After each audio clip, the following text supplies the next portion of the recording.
Rian Johnson, the auteur behind some of cinema's most cerebral whodunits, has reaffirmed his personal stake in the Knives Out franchise with a declaration that cuts straight to the creative core. This isn't just intellectual property to be mined endlessly, it's a passion project he'll steer exclusively if it continues. As buzz builds for the third installment, tentatively slated to unravel more mysteries under Johnson's watchful eye, his comments reveal a filmmaker fiercely protective of his vision.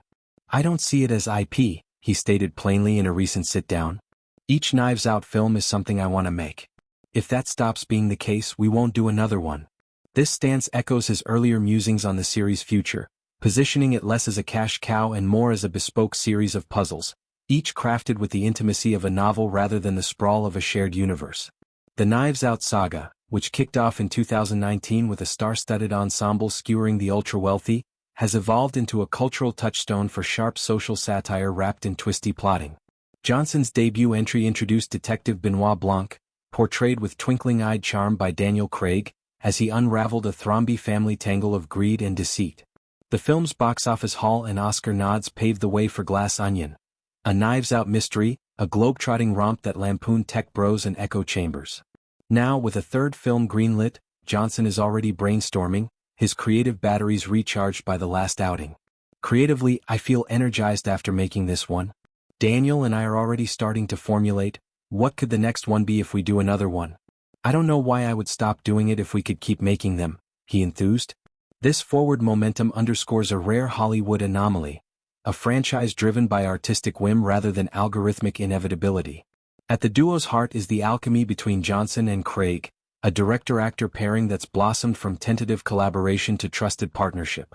Their first meeting was a cold plunge, jumping straight into production without the luxury of pre-existing rapport, but it yielded magic. "The thing is, we didn't make the first movie thinking we were going to make two more. We're both long enough in the tooth to realize that ain't the way it works," Craig reflected, his gravelly candor a counterpoint to Johnson's cerebral style. The unexpected audience embrace of the original was a wonderful surprise, transforming a one-off into an obligation of excellence. For everybody concerned, it was a wonderful surprise the way that audiences reacted to the first one, and that presents itself with, "Now you've got to make another one." That's a high-class problem, but it's still a problem. Craig's words capture the double-edged sword of success, the pressure to top oneself while preserving the spark that ignited it all. Johnson's aversion to treating Knives Out as mere IP stems from his roots in indie filmmaking, where stories are sacred, not scalable. Influenced by Agatha Christie and Clueboard games, he crafts each film as a self-contained gem, riffing on genre tropes without bowing to continuity demands. The result? Worlds that feel alive and bespoke, from the gothic mansions of the first to the sun-soaked aisles of the second.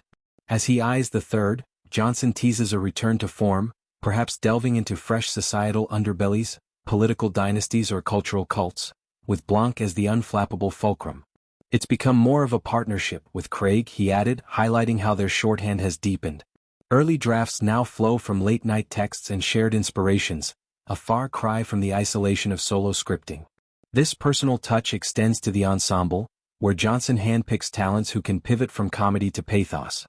Craig's Blanc, with his southern drawl and deductive flair, has become a breakout role, allowing the Bond alum to shed spy stereotypes for eccentric depth. Future films promise more surprises, with whispers of returning faces and bold newcomers, all orbiting Johnson's thematic obsessions: class warfare, truth in a post-truth age, and the absurdity of human folly. His track record, from Brick's noirish high school intrigue to Looper's time-bending thrills, proves he's no franchise chaser. He's a storyteller who bends genres to his will.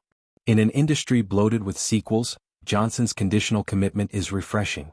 It prioritizes quality over quantity, ensuring each Knives Out feels like an event, not an episode. As production looms, fans anticipate Blanc's next case, eager for the wit, the whodunit, and the withering social eye. Johnson's vision safeguards the series' soul, proving that the sharpest knives cut deepest when wielded by their creator alone.